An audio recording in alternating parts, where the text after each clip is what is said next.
पिछले कुछ समय से मीनाक्षी बहुत परेशान थी। वो जैसे ही रसोई में रोटी बनानी शुरू करती तो वो देखती कि उसकी सारी रोटियां जल रही हैं। वो जितनी मर्जी कोशिश कर ले उसकी रोटियां जल ही जाती थी, पर उसके साथ ऐसा क्यों हो रहा था ये बात उसकी समझ से बाहर थी। क्या बात है छोटी बहू, आज तुमने फिर जली हुई रोटियां बनाई हैं। अरे तुम अपने मायके से सीख कर क्या आई हो ये जली रोटियां बनानी? पता नहीं हमारे ही नसीब खराब है जो ऐसी बहू मिली है जिसे रोटी बनानी ही नहीं आती है। माँ जी मैं बहुत अच्छी रोटी बनाती थी, पर पता नहीं शादी के बाद मेरे से ऐसी रोटियां क्यों बन रही हैं। आपको तो याद है ना कि जब शुरू में शादी के बाद मैंने रोटियां सेकी थी तो वो ऐसे जलती नहीं थी। मुझे क्या पता तब क्या था जो रोटियां जलती नहीं थी। अब तो मेरी आंखों के सामने है इसीलिए मैं बोल रही हूँ। बड़ी बहू को देखो कितनी बढ़िया गोल गोल रोटी मुलायम मुलायम रोटियां बनाती है। मजाल है उसकी रोटी जलती हो। बड़ी बहू सुमन का नाम सुनकर मीनाक्षी कुछ नहीं बोली। बड़ी बहू सुमन बहुत चालाक थी। मीनाक्षी के रसोई में जाते ही अपनी सास को रोज की तरह भड़काने के लिए आ गई।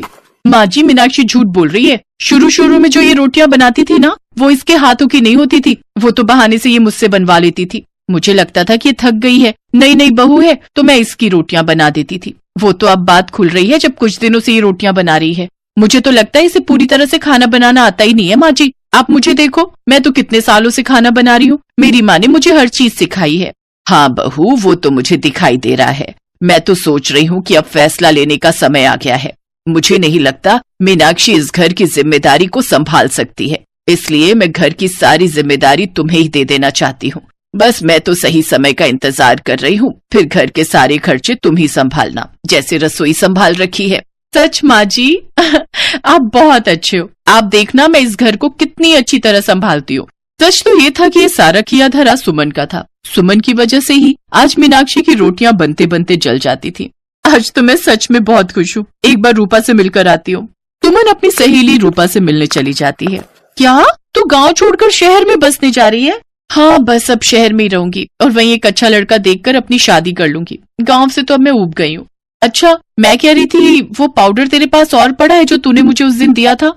वो तो खत्म हो गया जो मेरे पास था, मैंने अपने लिए इस्तेमाल कर लिया। तुझे याद है ना मैंने तुझे बताया था कि उस दिन एक लड़का और उसकी माँ देखने के लिए आए थे मुझे। तब मैंने जली हुई रोटियां बनाने के लिए उस पाउडर का इस्तेमाल अपने ऊपर किया था। मेरे हाथों की इतनी जली जली रोटियां खाकर उन्होंने खुद ही रिश्ते के लिए मना कर दिया। जो मैं चाहती थी, मुझे लड़का पसंद ही नहीं था। वैसे वो जादूगरनी यहाँ से चली गई है जिससे मैंने वो पाउडर खरीदा था। हाँ अभी तो थोड़ा रखा है। वैसे मेरा मकसद पूरा हो गया है। सासू माँ तो बस मेरे ही गुण गाती हैं और मीनाक्षी को तो खूब ताने मिलते हैं। चल अब मैं चलती हूँ और शहर जाकर मुझे भूल मत जाना, कभी कभी मिलने आती रहना। ऐसे ही एक दिन मीनाक्षी बाजार से आ रही थी, तभी उसकी नजर पेड़ के नीचे बैठे एक साधु बाबा पर पड़ी। मीनाक्षी ने उन्हें प्रणाम किया। जीती रहो बेटी, सदा खुश रहो बेटी, तुम्हारे जीवन में कभी कोई कठिनाई ना आए। साधु बाबा कठिनाई तो चल रही है, बस आपके आशीर्वाद से वो दूर हो जाए। क्या हुआ बेटी, तुम बहुत दुविधा में दिखाई दे रही हो। साधु बाबा विवाह की बात से ही मैं बहुत परेशान हूँ। मैं जब भी रोटी बनाने लगती हूँ मेरी सारी रोटियां जल जाती हैं। मैं तो खूब मेहनत और लगन के साथ रोटी बनाती हूँ, पर मेरे साथ ऐसा क्यों होता है मैं नहीं जान पा रही हूँ। मैं बहुत परेशान हूँ बाबा। इस वजह से मेरी सासू माँ भी मेरे से बहुत गुस्सा रहती हैं। मुझे ताने सुनने पड़ते हैं। चिंता मत करो बेटी, सब ठीक हो जाएगा। मैं अभी इस बात का पता लगाता हूँ। साधु बाबा अपनी आंखें बंद करते हैं और उन्हें सब सच दिखाई दे जाता है कि किस प्रकार मीनाक्षी जब रोटी बनाने बैठती है तो सुमन उसके ऊपर वो पाउडर छिड़क देती है, जिस वजह से ये सब होता है। साधु बाबा अपनी आंखें खोलते हैं। बेटी ये सब तुम्हारी जेठानी ही कर रही है।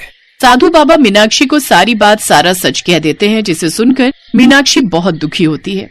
साधु बाबा इससे बचने का कोई तो उपाय होगा, क्योंकि मैं अगर घर में सबको ये बात कहती हूँ तो सब मुझे ही गलत कहेंगे, भाभी को कोई गलत नहीं कहेगा। बेटी मैं इसका उपाय तुम्हें दूंगा और तुम्हारी जेठानी भी अपनी गलती को खुद ही स्वीकार करेगी।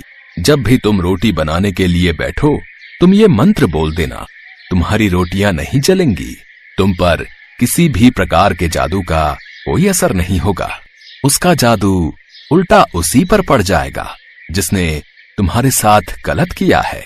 धन्यवाद बाबा, आपने मेरी दुविधा हल कर दी। साधु बाबा मीनाक्षी को मंत्र बता देते हैं और वो घर आ जाती है। अब मीनाक्षी ने रोटी बनाते समय मन ही मन वो मंत्र बोल दिया।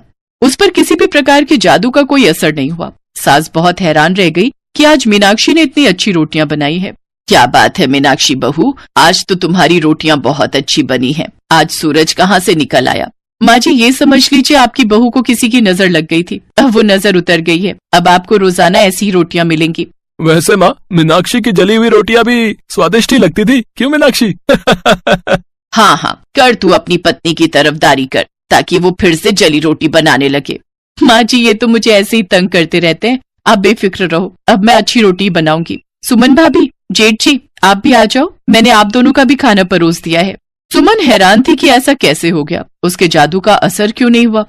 सुमन आ जाओ, खाना खा लो, मीनाक्षी बुला रही है।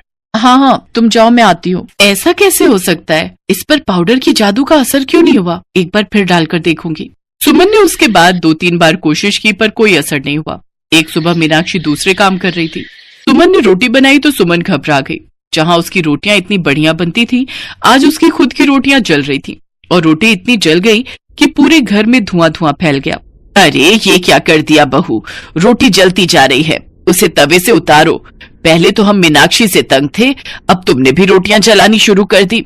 माँ जी रोटी तवे से चिपक गई है, मैं कोशिश कर रही हूँ पर वो नहीं उतर रही।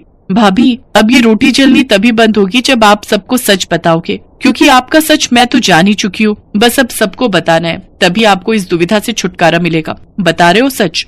सुमन पूरी तरह से घबरा चुकी थी और वो सबको सच बता देती है।